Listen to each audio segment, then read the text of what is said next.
they talk about how problems marinate in the back of your brain. You don't forget about them. When you walk away, there is some small part of your brain that's still working on it. And that's very helpful. I guess it's using different parts of the brain, so it's giving it a different perspective. And then when you come back, like you have that aha moment. And it's great. I love that. But it takes some discipline to force yourself to walk away. It really does. Hello, ladies and gentlemen, and welcome to another episode of Crazy Money. This is your host, Paul Ollinger. I'm glad you're here. Thanks for having me in your ears and in your brains today. I am delighted to share with you another conversation with our friend AJ Jacobs, who, as you know, is a 4-time New York Times bestselling author. His new book is called The Puzzler, One Man's Quest to Solve the Most Baffling Puzzles Ever, from crosswords to jigsaws to the meaning of life.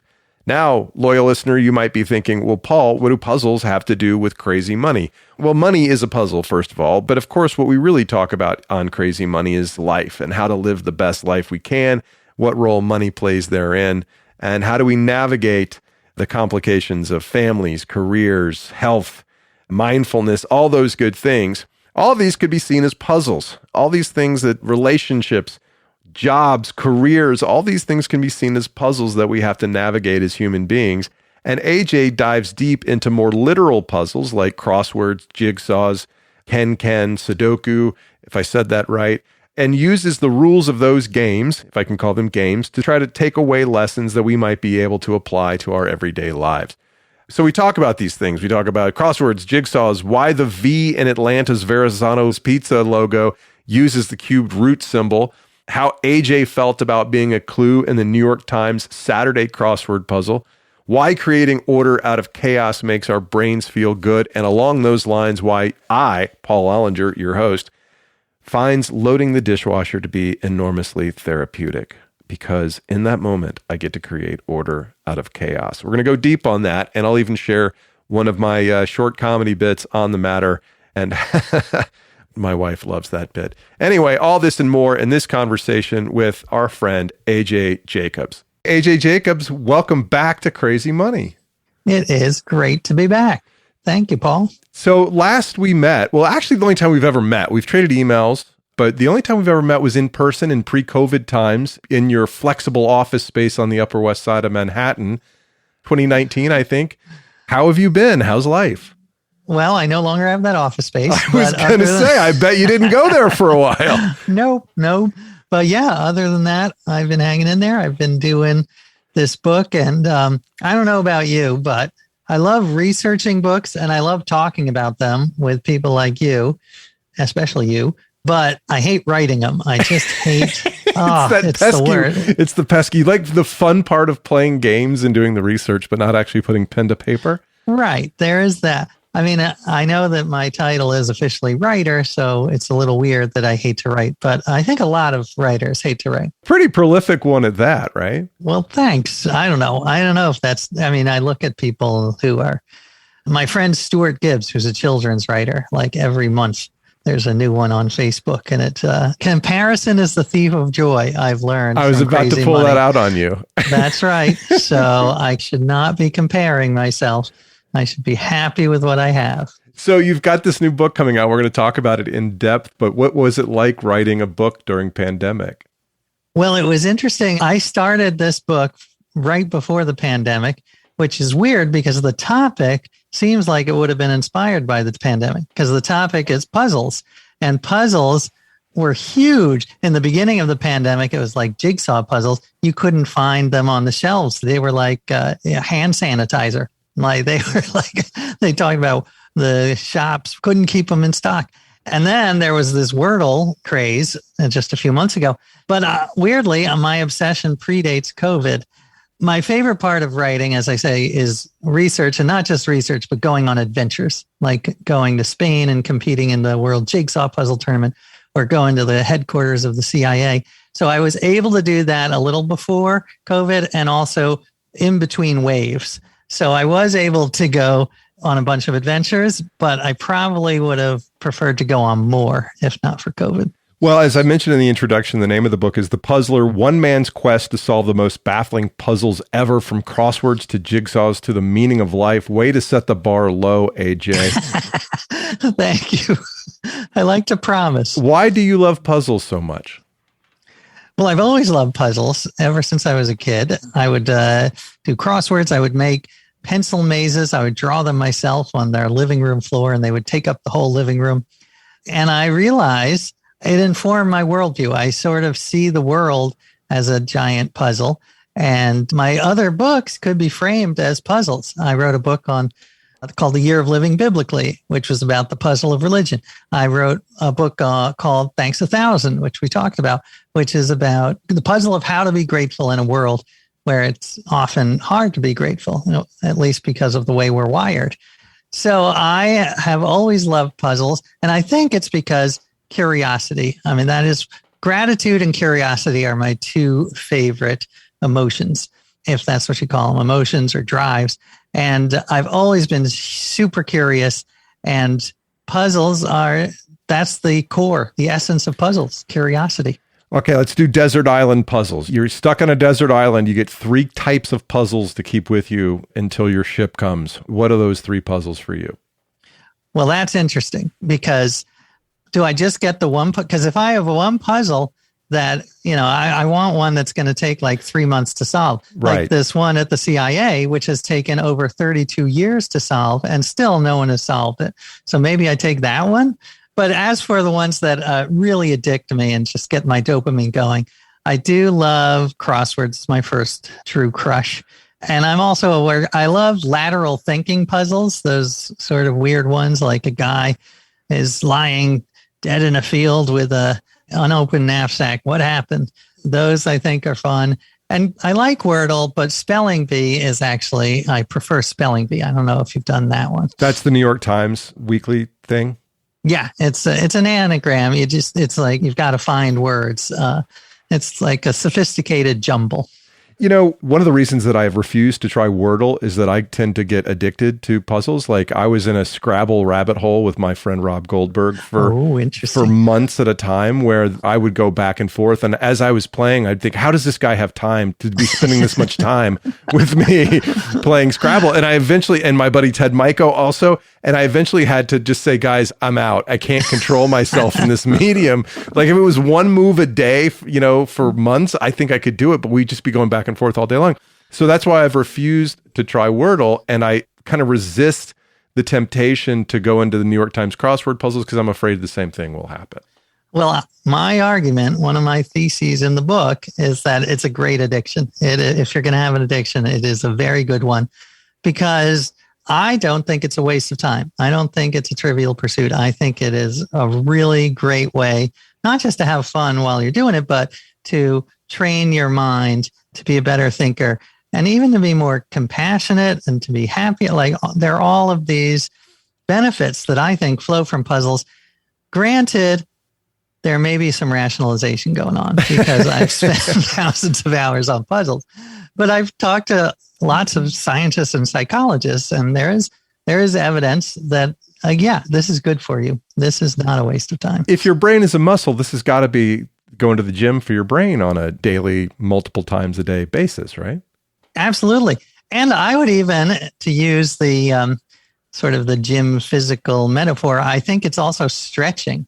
Like you are doing some serious stretching, because what puzzles teach you is how to be flexible, cognitively flexible, which is, I think, is one of the most important ways to train our brain. And especially as I get older and older, the ruts in my brain get deeper and deeper. There's just such a danger of being stuck in one way of thinking and having that awful confirmation bias. Show me an example of a way a crossword forces me to remain cognitively flexible. Oh, yeah. Well, a good crossword puzzler has to think in probabilities, and you should always use pencil. There are some like macho crossword puzzle people who are like, I use pen. But I just think that's not being smart. That's just being idiotic, because a good crossword puzzle, you need to adjust your thinking. You need to have a hypothesis. And I'll give you one example. The clue was the result of a bad trip. And the word began with F. And I think it was 9 letters or 10 letters. I can't remember, but freaking out. Is that one of the? Well, there you go. That's what I thought. I thought flashback was very similar, right? It's like an acid flashback, the result of a bad trip. And I had that in there. I didn't have it in pen, but I had it in very dark pencil. And yeah, it screwed me up for a good 20 minutes because it was not the right answer. The answer was faceplant, like the other kind of trip. So right. I was just... It could have also been lost luggage or something to relate to a vacation as a kind of trip. Yeah, exactly. It makes you realize there are multiple meanings to words, which is an important lesson. And it makes you realize that you cannot just focus on one. You have to think in what they call Bayesian thinking, like this is probably what it is, but I'm not going to be sure. And I'm going to be open to other ideas. And I just think that in life, that is the way to go through life. And you've talked about this on your show a lot. And I love that. You've got to go in with probable thinking, probability-driven thinking. I think this is going to make me happy. Let's try it. Let's experiment. Maybe if it does, great. If it doesn't, move on to the next hypothesis. You talked about cognitive flexibility, and it seems that for the past 10 years, for whatever reason, a lot of people blame it on social media, but we have become more and more entrenched in our own ways of thinking from a political or from a philosophical or from a moral point of view. And one of the interesting things that you pointed out when somebody did a study and they put people of differing political philosophies together, and the only thing they came together on was solving a crossword puzzle. Is that right? Yeah, I love that. And that was Cass Sunstein, who's a great scholar, and maybe you've had him on the show. But yeah, he found that was one of the only activities that bound them. Even further, one strategy that I found effective is when I'm talking to someone from the other side of the political spectrum, instead of trying to see it as a war, like a war of words, and I'm going to beat them down with my rhetoric, instead I try to picture it as a puzzle. So I'm talking to this person, and the puzzle is, why does he or she believe what they believe? What is the real crux of our disagreement? What do we really disagree about? Is there any evidence that they could present me or I could present them that would change their mind? This is the puzzler mindset, is what I call it. And there are studies that show this is the way to change people's minds. You're not going to change people's minds by berating them. You're going to change it with curiosity and asking questions and seeing it almost as a cooperative adventure. How can we figure this out together? Well, let's talk about that journey our brains go on when we're trying to solve puzzles. Remind me the puzzles that are represented by numbers and letters. What are those called again? You mean ditloids? Is that the one? There's so many with numbers and letters. One of the people you profiled in the book was summarizing the process our brain goes through with... Oh, I think I know who you mean. I think you mean the godfather of Sudoku. Yes. His name is Maki Kaji. He had a 3-character summary of puzzles that I loved because it was just so simple. And he wrote on the whiteboard, question mark, arrow, exclamation point. What does that represent? Well, the question mark is the beginning. You're given a situation that's baffling. The arrow is you're wrestling with the puzzle, and the exclamation point is the aha moment that you're all seeking, the dopamine rush.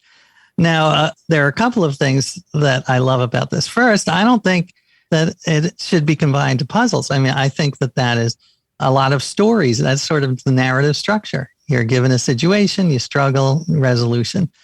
But I also love what he said because he was very zen about it. He said, you've got to embrace the arrow or else you're going to be miserable in life.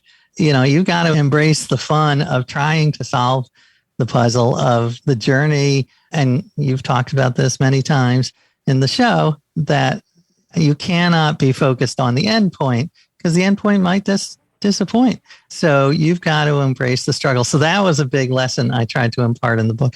And I tried to present puzzles. At the end of the book, there is a puzzle that is literally impossible to solve in the time that we have in this universe. Like, it would take more than the several billion years that we have left. So with that one, you definitely have to embrace the journey. Now, there's sort of two conflicting thoughts here. on one level, you say when you approach a puzzle, you have to start with the end in mind. On the other hand, you can't have a fixed mindset. You have to allow the puzzle to unfold the way it's going to unfold. In certain kinds of puzzles, there's one solution to a crossword puzzle. There's one solution to a jigsaw puzzle, right? But all puzzles don't have that same kind of conclusion.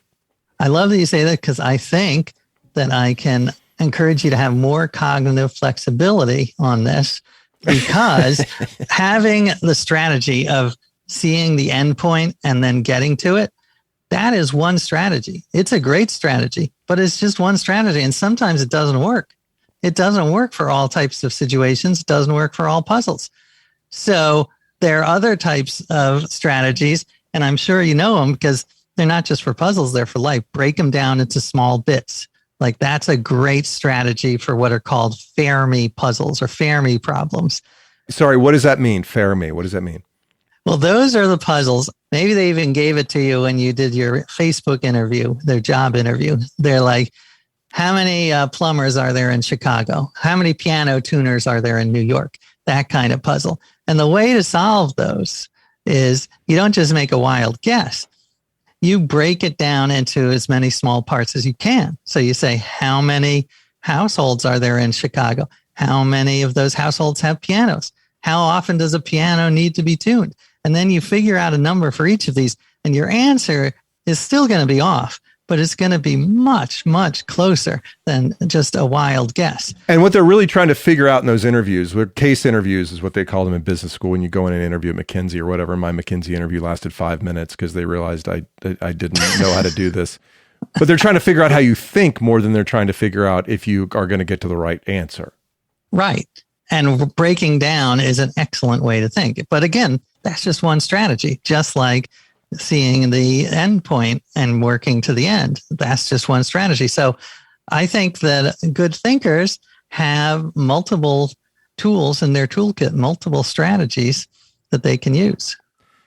So let's talk about some of the other ones that you brought up. Strategies for solving puzzles. First of all, start with the toehold. What does that mean? Bill Clinton actually talked about this when he was in the crossword puzzle documentary called Wordplay. And he's a big crossword fan. And the hardest puzzle of the week is the Saturday puzzle in the New York Times. And often I'll have the same experience where you look at it for like 3 minutes and have nothing. You get nothing. And you just keep going.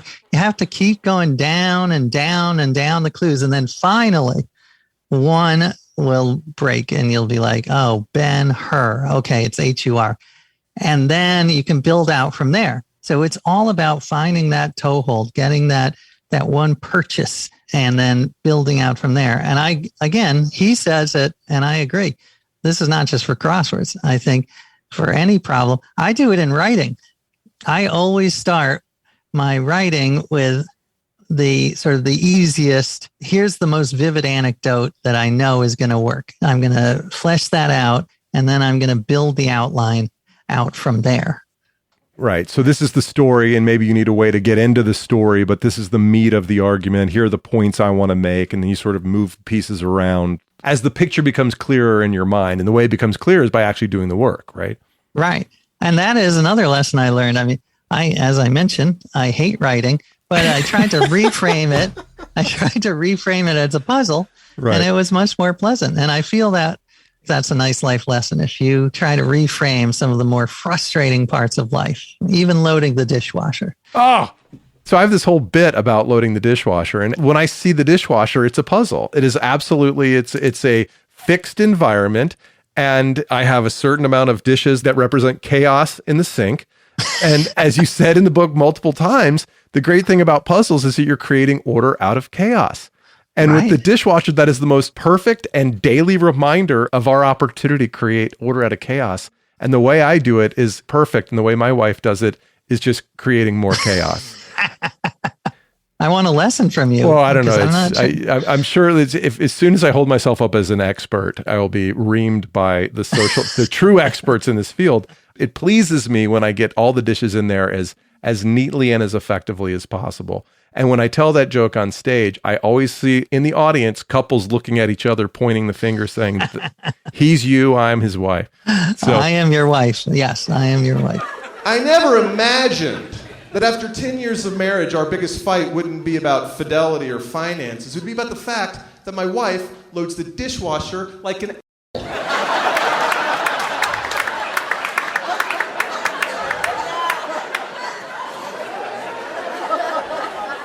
with no regard for geometry or physics or getting the dishes clean, for that matter.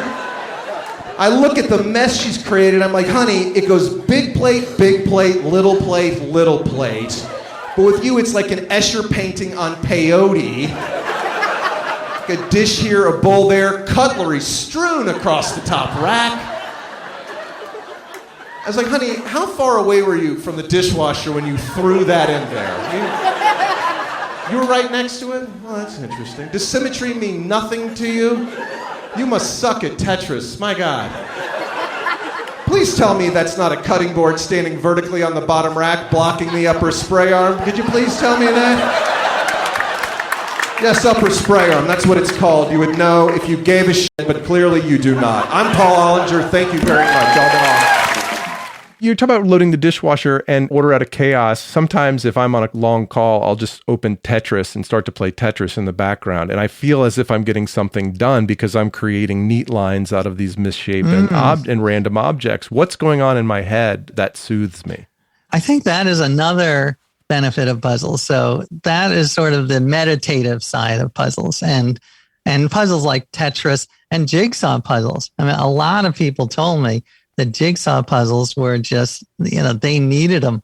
They were like, a soothing drug during the pandemic. And also I heard an interview with Hugh Jackman, who this metaphor I hadn't heard. He likes them because every time he gets one in, he feels like he's popping a zit. It's the same feeling. So that's his metaphor, not mine. So don't blame me.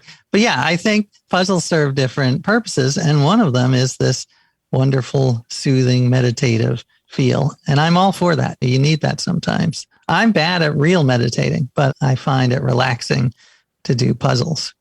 Now, you mentioned another one of your strategies earlier, which is embrace the eraser. You put it in the terms that say you use pencil, but the way you put it in the book is that you should embrace the eraser. Oh, yeah. It's just what we were saying, that we should have epistemic humility is one of my favorite pretentious phrases that you've probably used yourself, but it's great. You've got to be humble about what you know and be willing to switch. And that is the way of the eraser. So I try to do it in everything, not just in puzzles, but in my life. I'll say, what are the odds? I try not to say this is going to happen or not going to happen. Say, my wife might even ask me, when are you coming home? Well, there's a 70% chance I'll be home at 4:00. And she might roll her eyes, but I actually think it's a better way to live. It's a better way. You don't want to raise people's expectations or crush them. You've got to give them, we've all got to start thinking in probabilities. No multitasking. This has got to be particularly difficult in the age of mobile technology and social media. Yeah. I mean, I once did a whole article or chapter in a book on multitasking and how it's a myth. And, you're not really multitasking, of course. You're switching your brain between one task and another. And there's a huge startup cost for every time you switch. But I still multitask. But puzzles, to me, were one of the clearest bits of evidence that multitasking does not work. Because it was just fascinating to see the night and day situation where I would be working on a hard crossword puzzle while watching TV with my wife, getting, one maybe every 5 minutes, and then turn off the TV and I focus on it, it just flows. So it's just such clear evidence that you need to multitask. But the other side of that, that you need to monotask, not multitask. And the other side of that is, though, that it's also a very good strategy to walk away. And so you want to focus, walk away when you hit a brick wall. And then you come back and you see it with fresh eyes for any problem, for any puzzle. And even Leonardo da Vinci talked about it when his it's in his book on painting. He said, I got to walk away. So who knows how many times he walked away from the Mona Lisa. That's definitely true in writing. We did a lot of jigsaw puzzles at our house over a pandemic, and I really do enjoy them. And I find it interesting. You can just stare at it for hours and get a few pieces and then slowly your piece per hour minute goes down. And then you wake up in the morning and you walk and you look at it and there's like, oh, here's 10 pieces you can just slot right in. And it's bizarre how quickly that happens. Why is that? Well, from what I understand, I'm not a brain scientist, but they talk about how problems marinate in the back of your brain. You don't forget about them. When you walk away, there is some small part of your brain that's still working on it. And that's very helpful. And I guess it's using different parts of the brain, so it's giving it a different perspective. And then when you come back, like you have that aha moment. And it's great. I love that. But it takes some discipline to force yourself to walk away. It really does. Now, you mentioned the Saturday New York Times crossword puzzle a few minutes ago, and you are an avid player user. What is the term that we use? You're not a crossword player. What are you? Cruciverbalist is the official fancy term. Is it your crossword filler outer? I don't know whatever it is. I do it. But you have a special attachment to the Saturday New York Times crossword puzzle. Yes. Will you share that anecdote, please? I would love to. It's the way I open the book, because I tried to inject. The book is a combination of several things. It's sort of a memoir of my love of puzzles, history of puzzles, science of puzzles, ways to solve puzzles, and of course, puzzles themselves. It has hundreds of old and new puzzles and a contest, which we can talk about, because that is actual real money, not crazy money. It's like $10,000. Not, it's like, That's good. That's worth considering for sure. Yeah, it's not nothing. That is for sure. But you have to work for it. But back to your question, I start the book with an anecdote about how about 5 years ago, I got an email saying that I was the answer to a clue in the New York Times crossword puzzle. I hadn't done it that day. And I was overjoyed. What was the clue? What specifically was the clue? It was author A.J. Blank, or author of the know-it-all, which was my first book, right, yeah. A.J. Blank. And I thought this was the highlight of my life. The birth of my kids and my wedding, those were pretty good, but this is the holy grail. And then I got an email from my brother-in-law who did congratulate me, but he also pointed out that I appeared in the Saturday New York Times. And as I mentioned, that is the hardest puzzle of the week. And all of the clues, all of the answers are totally obscure. No one's supposed to know them. So his point, which was fairly dead on, was this is not a compliment. This is proof you're totally obscure. So that was crushing. So it was an emotional roller coaster. But the happy ending is I told that anecdote on a podcast, and it happened that a crossword maker for the New York Times was listening, and he rescued me, and he put me in the Tuesday puzzle, which is not Monday, but it's still pretty good. And it's still, I don't belong there. Like, that is not a place for me. Like, that's for Lady Gaga and Joe Biden. That's where they belong, not me. What was the clue on Tuesday? Well, Tuesdays, it was actually a little complicated because the whole theme of the Tuesday puzzle was about my story. So it was actually, I was one across, A.J. Jacobs, and then the theme clues were the quote where I said, I'm going to be a loser until I'm in a Monday or Tuesday puzzle or something along those lines. So I actually was doing it at night when it came out at 10 o'clock at night. And I said to my son who was sitting next to me, I said, I think someone's playing a joke on me. Like, someone has hacked my computer, because I couldn't believe that I would be the theme of a New York Times crossword puzzle. That is so weird.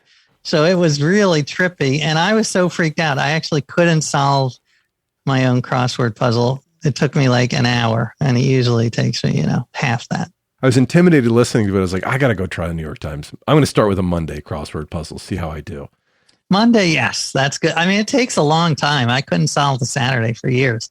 So, it's like a language you have to learn. But I think it's great. As I say, it's a good addiction. Let's talk about how puzzles bring people together. I learned about lots of different puzzle associations from all over the world. Tell me about your trip to Spain.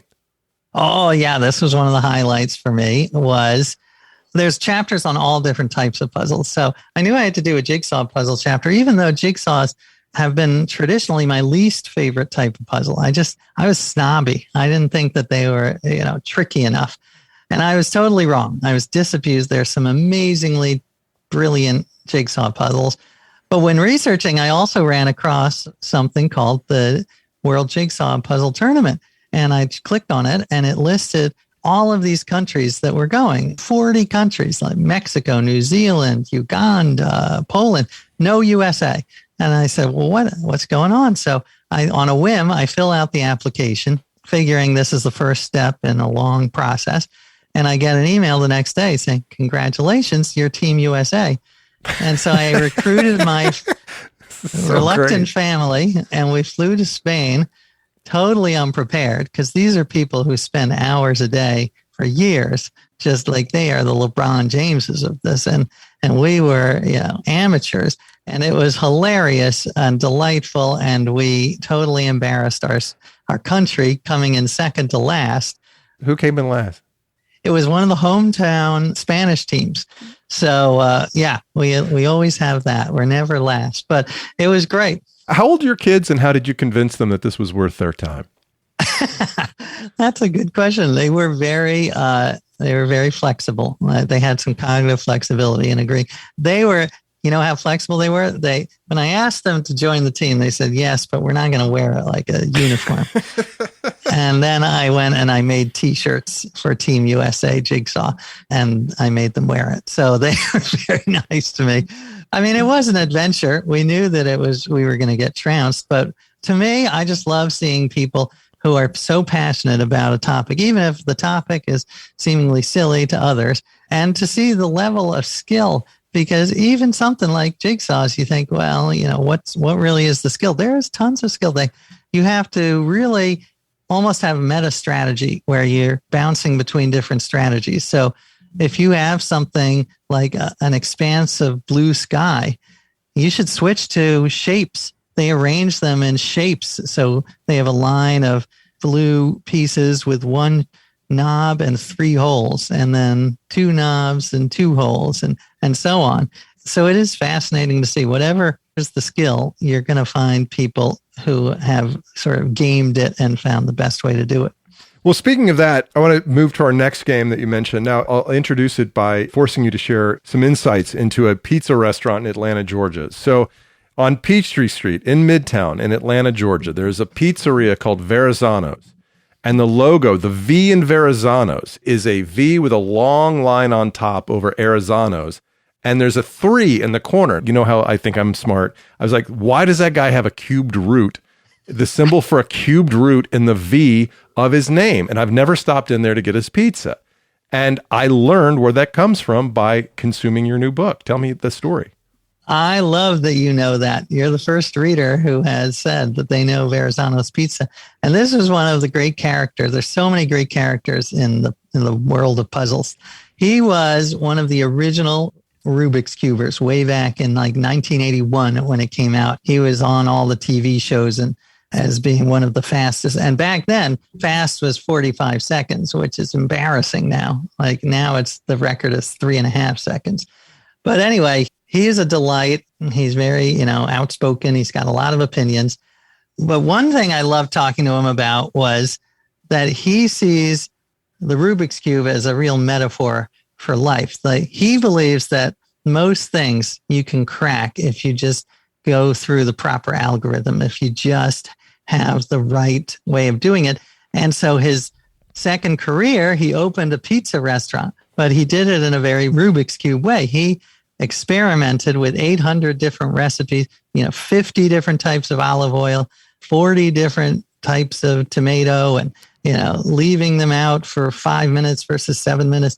And so he made this 40-page document on how to make the perfect recipe. And I love it. It let me grapple with this notion. And I want to hear your thoughts on this. How much of life is like a Rubik's Cube? How much can you just sort of break it down into these perfect algorithms to achieve, and how much of it is so messy and wild that you cannot? And I don't have a good answer because, it's a complicated issue. Well, my question for that was, before you went on this journey, you were not a Rubik's Cuber. You could get a side or two or something like that, if I recall correctly. But then after you were taught by people that are experts in the field, they gave you the keys to how you solve it. They showed you the algorithm, and then you just have to put that plan in place, and then you do it more quickly every time. Is that right? Right.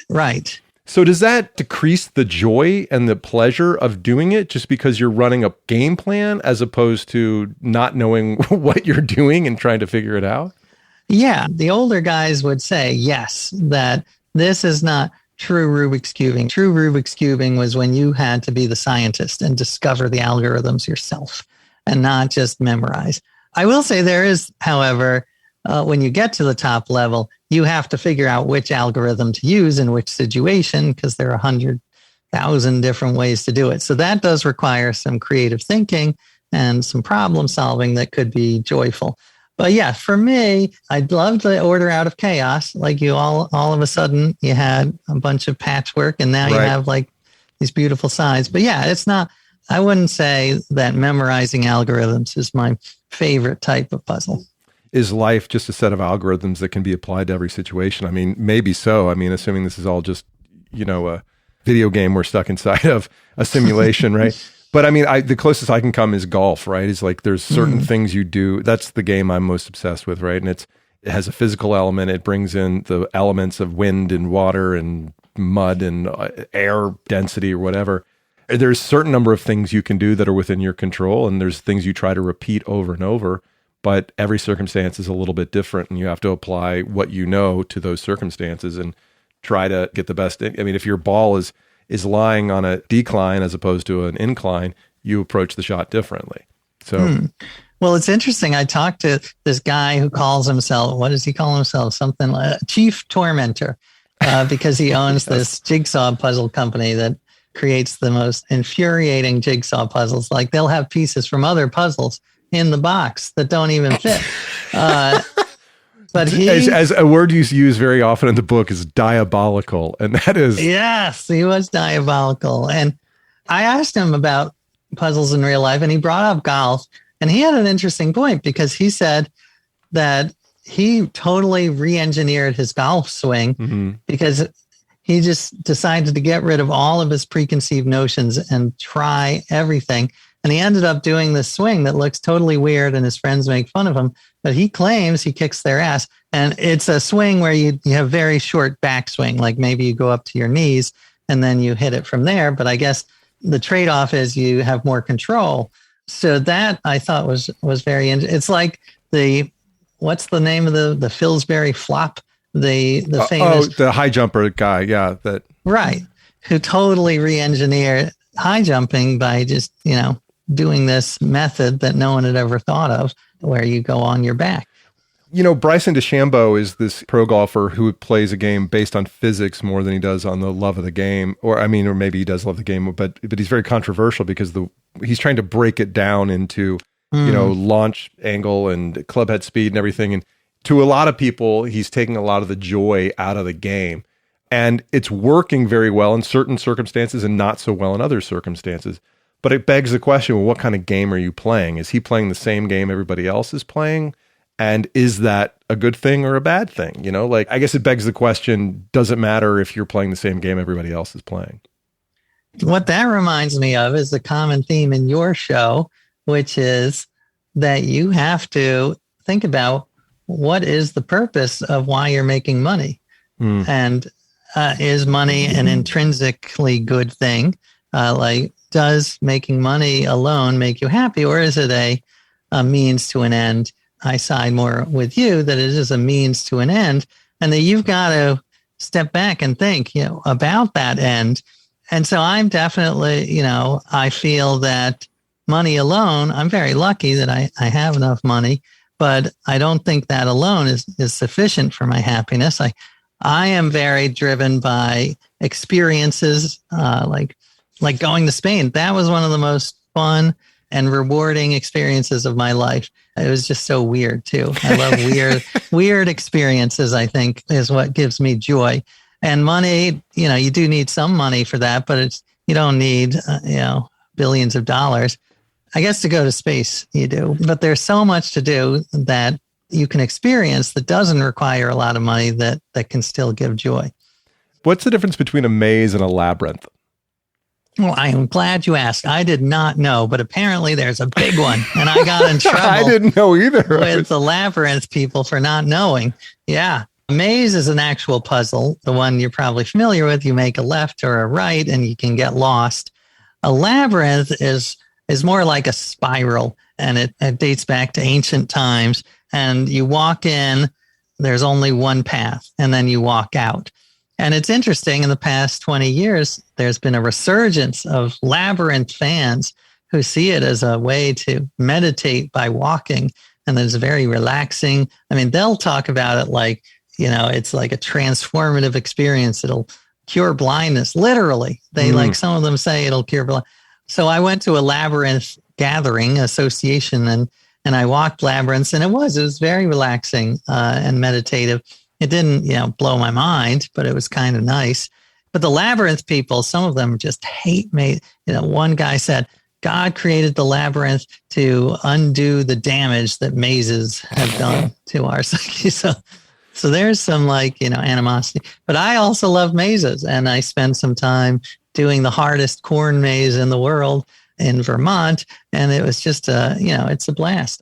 When you go to a corn maze, do you ever worry that you're going to be murdered in the middle of a corn maze? I mean, I can't. Maybe it was the fact that I saw The Shining at a very young age or whatever, but I just feel like corn mazes, I know it wasn't a corn maze in The Shining, but I just feel like corn mazes would be a delightful place to, to stage a horror movie. And I will tell you, this one maze, I mean, people get very emotional. People weep. And there have been, the guy who owns it told me that fathers will abandon their wife and kids because they're so frustrated. So yeah, I don't know if there have been murders. In fact, I'm pretty sure there haven't. But yeah, there's definitely high emotion. I want to read back something one of the people at the Labyrinth said to you and get your thoughts on it. The labyrinth is not the puzzle to solve. The puzzle is you, and you solve it by walking the labyrinth. Well, I do love that. I love the idea of the puzzle being you, the puzzle being life, the puzzle being yourself. But I don't think that the labyrinth is the only way to solve it. I think that all kinds of puzzles do just that. They train your mind to help you think in creative ways so that you can solve the puzzle of yourself, puzzle of your life, the puzzle of money, etc. Well, the title of the book is The Puzzler, One Man's Quest to Solve the Most Baffling Puzzles Ever, from Crosswords to Jigsaws to the Meaning of Life. So here we are, AJ. What is the meaning of life? I thought when I wrote that subtitle, I was like, I guess I am going to get asked that. So yeah, I think you were the first. But I would say, and this might sound pat, but I truly believe it, which is that, to me, as I said, curiosity is my favorite thing. So the search for the truth, search for knowledge and experiences is what gives my life meaning. So in a sense, the meaning of life is the search for the meaning of life, going along and trying to discover whatever you can. And that is what gives me meaning. I can't say that it's the meaning of life for everyone, but that is certainly, for me, what resonates. In your last book, Thanks 1,000, you went on a quest to thank everyone involved in the creation of your morning cup of coffee. And what you mentioned at the top of this conversation, that book and this book have in common, is that gratitude forces you to notice what goes into the everyday. Is that part of your mission, to try to get the reader to notice what's going on around them? Oh, yeah. I love that you picked up on that. And there is a section on visual puzzles, which is the most sort of literal type, where you have to notice, Where's Waldo, where you have to really notice or even optical illusions, where you have to shift your perspective. But I said in the book, this idea of noticing is very important to me. And I did mention it in the previous book. And one experiment I did in my mind is like, what if I imagined that when I'm walking down the street, it is like a 2-page Where's Waldo spread in a Where's Waldo book, and like just notice all the little details. I'm looking now out my window at the little fake Greek columns that they have in the building, and I never noticed that. I've actually never noticed that until now. I've been staring at it for 4 years. So isn't that weird? By the way, last thing on Waldo, because I think this is very important. By the way, I just bought my kids a Waldo book based on, because I was like, I hadn't thought about Waldo forever. And I thought, you know what? My kids would love that. How old are they? 11 and 12. Yeah, that's good, Waldo. Well, this didn't make it into the book because I found out afterwards. But Waldo apparently is one of the most banned books, according to the American Library Association. And I looked into it, and it's a little unclear why, but It seems that it's because in one Waldo, there was a beach scene and this woman she was lying face down, but she was topless and you could see her side boob. And this apparently offended some of the people on the more conservative readers.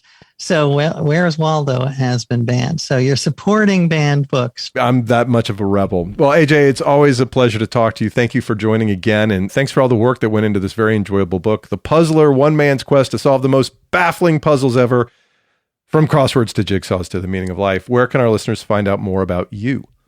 They can go to ajjacobs.com. But I do also recommend, if they like puzzles, then check out thepuzzlerbook.com, because there is, if you click on that, you'll get to a contest. And by the way, no purchase necessary. Legally, I want to stress that. But there is a code in the introduction. There's a secret passcode in the introduction of the book, which is available for free on the internet and on that website. But if you can find the code and put it in, you'll be allowed access to this amazing contest of I'm not sure how many, but dozens of astounding puzzles by these professional puzzle makers who are friends of mine and who did it for way less than they should have. Even if you don't win the 10,000, I think it's a blast. I will put links to that in the show notes. Thanks, AJ, for joining. Thank you, Paul. I'm so happy that AJ joined us again to talk about his new work. I just love the way the guy's mind works. He's open-minded. He's super curious. He's not just unafraid to say, what if? He's running after the opportunity to say, what if I lived in this counterintuitive way for a year? What could I learn? How could I turn those learnings into a fun and interesting book? And it's great that in 2022, that approach to bookmaking is still alive and well. And AJ's still bringing out great stuff with big publishers. Let's jump to the takeaways. Number one, start with the end in mind. I love this. He broke down the secret to doing all these different kinds of puzzles in the book. And in a similar way, life presents us with myriad different puzzles and problems to which we need to find a solution. But if we don't know who we are or what kind of a person we want to be, that would be our end. We don't know the best path to take to solve those. So start with the end in mind. Who do you want to be? What values do you want to live on a daily basis? If you know that, you'll have a good place to start when you start to unravel the puzzles that life keeps throwing at you. Number two, embrace the eraser. Oh my God, so important.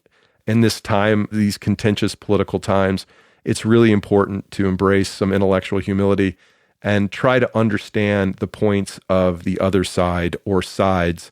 And in so doing, you might actually come to the conclusion that you're even more right than you thought you were.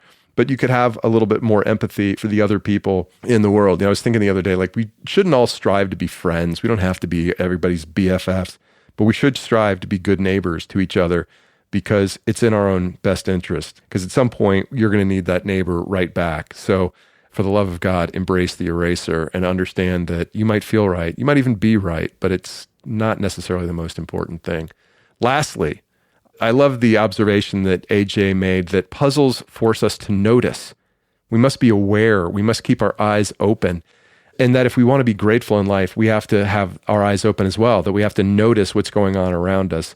And if we can do our best to get our noses out of our phones and laptops and look at the world around us, we'll have a better chance of noticing and being grateful. And that ties into the bonus takeaway. That's right, the bonus takeaway this week.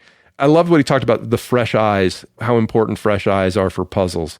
That when you're dealing with problems in life and you feel like you're stuck, take a break, go for a walk, take a jog or a nap. You ever notice that when you're having the worst kind of fights with your partner or your spouse, and you can't see your way through to an agreement, but you go to sleep at night and you wake up and all the emotions have dissipated, and you know what? You're looking at it going wait, I can't even remember what I was so mad about. Take a break. Give yourself some fresh eyes. It helps not just with puzzles, but with life and with relationships. All right, that's it for this week. Next week, I am thrilled that I'll have a guy on named Jay Newman. He's a former, very successful hedge fund manager who, during his investment career, placed massive bets buying the debt of countries who had fallen into default on their bonds. And that story enough, crazy, decade-long fight with Argentina and other developing nations. That would be interesting enough, except that Jay's also got a new novel out. It's a spy, money, espionage, kleptocracy thriller called Under Money, which I read and enjoyed. And I look forward to sharing that conversation with Jay next week. Until then, Mike Carano, make me sound smart.